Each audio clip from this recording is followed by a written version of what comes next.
Satuan Reskrim Polres Kota Langsa membekuk 4 tersangka bandar judi online yang beroperasi di wilayah itu.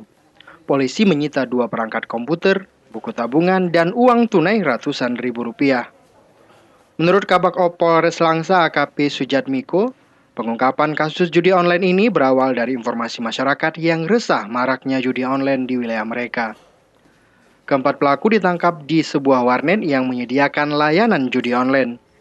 Dalam menjalankan operasinya, bandar judi online menjual ID mulai dari paket Rp50.000 hingga Rp200.000. Keempat tersangka yang dibekuk masing-masing RE, AM, MR, dan MO. Kini keempat tersangka dan barang bukti diamankan di Mapolres Langsa untuk penyelidikan lebih lanjut.